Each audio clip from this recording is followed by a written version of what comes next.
Hello मेरे प्यारे viewers, कैसे हैं आप सभी लोग। आशा करती हूँ आप सभी लोग अच्छे होंगे।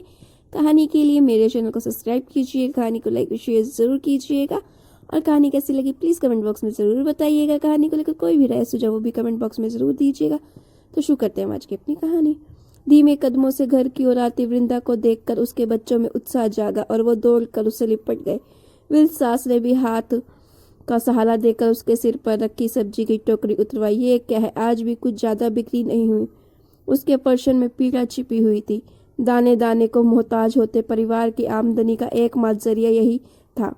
फटे आंचल से चेहरे पर आई पसीने की बूंदों को साफ करके वृंदा धम से बैठ गई। सारा दिन यहाँ वहाँ सिर पर बोझ लादे पैदल चलती रही, इस आशा से कि शायद आज तो उसे मेहनत का फल मिलेगा।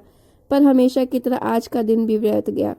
बच्चों के पीले पड़ते चेहरे की ओर दृष्टिपात करते ही उसकी आंखों में दर्द आंसुओं के रूप में बहने लगा। तब सास ने ढिंढासा बंधाया, कोई बात नहीं, हो सकता है कल ज्यादा बिक्री हो जाए। चल सब्जी को गीली बोरी में लपेट दे ताकि सवेरे तक ताजी रहे। पत्नी को निराशा से घिरा देखकर अंदर बिस्तर पर पड़े रोगी पति गोपाल का कलेजा मुंह में आ गया। वह अपने भाग्य को कोसने लगा। यदि दुर्घटना में मेरा अंग भंग न होते तो मेरे परिवार की यह दुर्दशा ना होती। सुन, तू कोई दूसरा काम क्यों नहीं कर लेती, उसने पत्नी को सलाह दी। दूसरा काम भूल गए क्या पहले मेरे साथ क्या हुआ था। मेरी ईमानदारी का मालिक ने क्या सिला दिया था। उनके घर का सब काम मैं पूरी लगन के साथ किया करती थी, लेकिन नौकर की कोई इज्जत नहीं होती। उनके कमरे से 500 रुपये जो उनके बेटे ने ही चुराए थे, उसकी चोरी का इल्जाम उन्होंने मुझ पर लगाया। रात भर पुलिस थाने में बिठवाया। वो तो मैंने एक पुलिस वाले साहब के घर थोड़ा दिन काम किया था। उनकी मेम साहब ने दया दिखाई और मुझे झट से छुटकारा दिलवाया। बाद में सारी सच्चाई सामने आ गई, पर उससे मेरा खोया हुआ मान तो वापस नहीं आया। इसीलिए तौबा, अब किसी के घर में काम नहीं करूंगी। सब मेरा ही दोष है। यदि मैं हाथ पैर से लाचार ना होता तो आज ये दिन तो देखना नहीं पड़ते। तुम दर दर की ठोकरें खा रही हो। माँ इस बुढ़ापे में मेरी सेवा कर रही है और हमारे दोनों बच्चों का तो बचपन ही छिन गया। कहते कहते गोपाल रो पड़ा। सुन, दिल छोटा मत कीजिए। जब वो दिन नहीं रहे तो ये दिन भी नहीं रहेंगे। जब तक आप भले चंगे थे तब तक मैंने सुख भोगा। अब मेरा दायित्व है कि मैं आपका हर तरह से ध्यान रखूं। आखिर मैं आपकी अर्धांगिनी हूँ। जब सुख साथ बांटा है तो दुख में भी साथी बनूंगी। वृंदा ने दिलासा दिया और घर का काम निपटाने चली गई। रात भर वो सोचती रही कि ऐसा क्या करे जिससे अपने दुखों को दर्द दुख कम हो जाए। अब पति एक प्राइवेट कंपनी में ड्राइवर था। आमदनी ठीक थी, सो गुजारा अच्छे से हो जाता था। एक सड़क दुर्घटना में पति की जान तो बच गई, पर दोनों पैर और एक हाथ कट गया। जो कुछ रुपए जेवर पास में था वो सारा इलाज में खर्च हो गया। पेट भरने के लिए उसे बाहर कदम रखना पड़ा।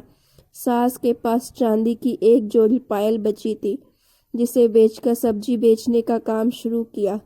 पर उसकी माली हालत को देखकर कोई उससे सौदा लेना तो क्या, उसकी ओर देखना भी पसंद नहीं करता था। वो दूर दूर तक भटकती तब कहीं जाकर 2 पैसे कमा पाती, जिससे घर के लोगों का दाल रोटी नसीब हो पाती। आंखों ही आंखों में सारी रात बीत जाती। बच्चों से घर की हालत छिपी नहीं थी। वो अपनी इच्छाओं का दमन करके अपने माता पिता का सहयोग दे रहे थे। सुबह सूरज के उगते ही वृंदा घर का काम निपटाकर सब्जी टोकरी में सजा निकल पड़ी। आधा दिन बीत गया पर बोहनी नहीं हुई। मन ही मन ईश्वर से दया की प्रार्थना कर रही थी कि तभी उसके कानों में शब्द टकराए, ए भाजी वाली, जरा सुन तो, इधर आ। वो मुड़ी। अरे जया, तू कौन? वृंदा, तू इस हालत में? घर के दरवाजे पर खड़ी महिला दौड़ती हुई बाहर आई और अपनी सखी का हाथ पकड़कर अंदर ले गई। ये क्या हाल बना रखा है तूने? बिखरे बाल, फटे हुए कपड़े, क्या हो गया है तुझे? उसने प्रश्न किया। जब भाग्य खराब हो तो ऐसी ही दशा हो जाती है। एक हादसे में ये हाथ पैर से लाचार हो गए। जो कुछ पास में था वो एक एक करके बाजार में बिक गया। घर की गाड़ी पलट गई। पढ़ी लिखी थी ज्यादा हूँ नहीं, जो नौकरी कर लेती। नौकरानी का काम करके भी कुछ हाथ नहीं आया तो यही काम शुरू कर दिया। मेरी छोड़ तू बता कैसे गुजर रही है।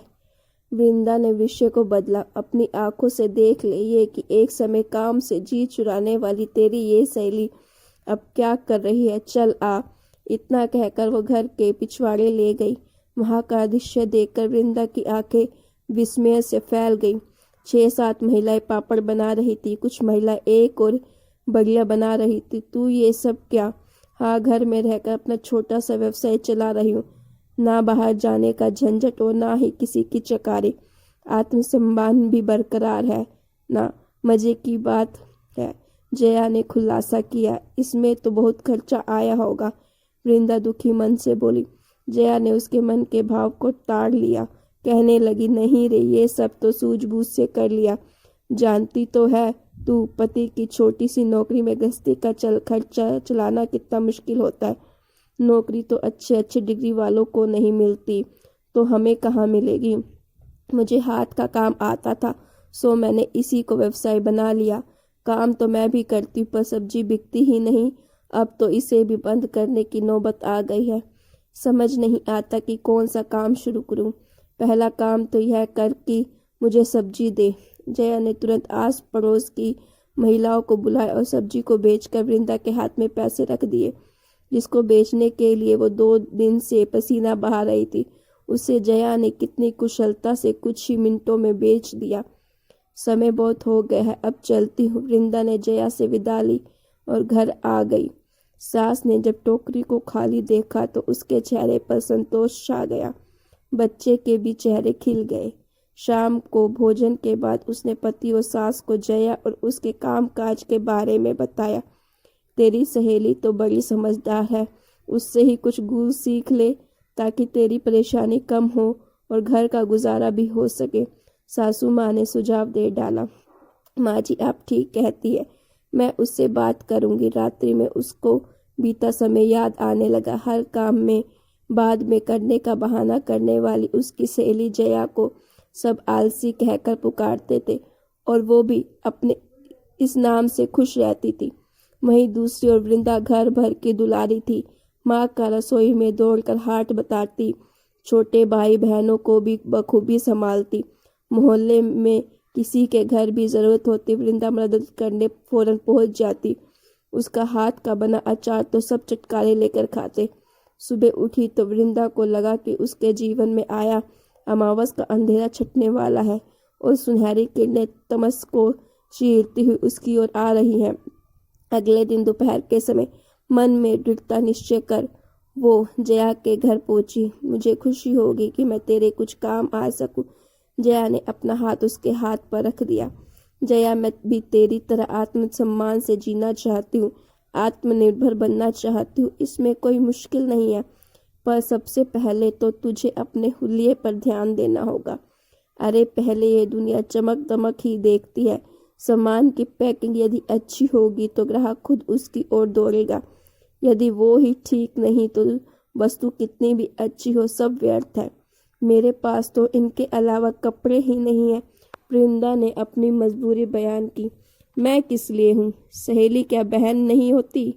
मेरे पास कुछ नए कपड़े रखे हैं, वो तू पहन लेना। किसी भी काम को करने के लिए बहुत उच्च शिक्षा पाना जरूरी नहीं, बस आपके भीतर लगन होनी चाहिए। नारी को स्वयं सिद्धा यूं ही नहीं कहा जाता, उसके भीतर असीमित शक्ति का भंडार होता है, बस उसे जगाने की जरूरत है। फिर देख वो कठिनाई को कैसे सरलता में बदल देती है। तुझे भी यही करना है। अपनी क्षमता को पहचान और अपने व्यक्तित्व में थोड़ा सा बदलाव ला। देख सफलता तेरे भी कदम चूमेगी। आज से क्या बल्कि अभी से तुम मेरे कुटुंब की सदस्य हो। हम मिलकर काम करेंगे और जो 4 पैसे मिलेंगे उन्हें आपस में बांट लेंगे। जया, तू तो पूरी की पूरी टीचर बन गई है। वृंदा ने चुटकी ली। दोनों खिलखिलाकर हंस दी। नए क्षितिज को पाने के लिए वृंदा ने पहली सीढ़ी पर कदम रख दिया। वो रोज आकर काम में हाथ बटाने लगी। इससे जुड़कर उसे अपनेपन का एहसास हो रहा था। घर में आय भी बराबर होने लगी। जब उसने निर्माण की प्रक्रिया को भली भांति समझ लिया तब जया ने उसे लोगों के बीच अपने उत्पाद को बेचने का काम दिया। पहले जो वृंदा फटे कपड़े, उड़े चेहरे और उलझे बालों में सब्जी बेचने जाया करती थी, वही अब करीने से पहनी हुई साड़ी, सादी सी चोटी और चेहरे पर आत्मविश्वास की चमक से भरपूर बिना किसी हिचक के घर घर जा रही थी। उसके नए अंदाज में किसी ने उसे फटकार नहीं लगाई। उसका सामान हाथों हाथ बिकने लगा। अब उसने कुटुंब में अचार बनाने का काम भी शुरू कर दिया। अब आमदनी लगातार बढ़ती लगी। परिवर्तन चाहू और आया। जीवन जो मरुस्थल की भांति बेजान हो गया था, उसको अपनी मेहनत से उपजाऊ भूमि में बदलकर उसमें नए प्राण फूंक दिए। उसके पति गोपाल के लिए उसे ने 1-1 रुपए जोड़कर कृत्रिम पैरों की व्यवस्था की। बच्चों के नाम स्कूल में लिखवाए। पति खुद को उपेक्षित महसूस न करे, इसके लिए उसने घर बैठे कुछ काम शुरू करवाया। गोपाल ने कागज से थैली और लिफाफे बनाने का काम शुरू किया, जिससे उसका मन भी लगने लगा और समय का सदुपयोग भी होने लगा। बच्चे और सास भी इसमें सहायता करने लगे। जो लोग पहले उनकी गरीबी का उपहास करते थे, अब वो उनकी प्रगति से ईर्ष्या कर रहे थे। दिन महीनों में बीतते चले गए। वृंदा के कदम विकास के पथ पर निरंतर अग्रसर होते रहे। छोटी सी कुटीर उद्योग को उसने बड़े व्यवसाय का रूप दे दिया। जया ने भी अपनी सखी को उसके परिश्रम का फल और अपने व्यवसाय में भागीदार बना दिया। वृंदा ने अपने परिवार को फिर से खुशहाल बना दिया। ये सब कमाल उसके व्यक्तित्व में आए परिवर्तन का था। एक दिन जब उनको उद्योग को सरकार की ओर से पुरस्कार मिला, तो जया ने अपनी सफलता का सारा श्रेय वृंदा को दिया। एक साधारण सी दिखने वाली स्त्री, जिसे अबला कहा जाता है, वो भीतर से कितनी बलशाली है। उसके अंदर सोए स्वाभिमान को यदि जगा दिया जाए तो वो क्या कर सकती है, इस बात का जीवित उदाहरण है सामने बैठी मेरी सहेली और व्यवसाय में मेरी सहभागी वृंदा। दुखों से जूझती नारी को मैंने बस सहारा दिया और थोड़ा सा मार्गदर्शन किया, तो उसने मेरे छोटे से काम को विस्तृत बना दिया। आज मुझे जो सम्मान मिल रहा है, उसकी असली हकदार वही है, क्योंकि वो स्वयं सिद्धि है। सब घर तालियों की गड़गड़ाहट से गूंज उठा और वृंदा की आंखों से खुशी के आंसू झलकने लगे। आज उसने सब कुछ पा लिया था।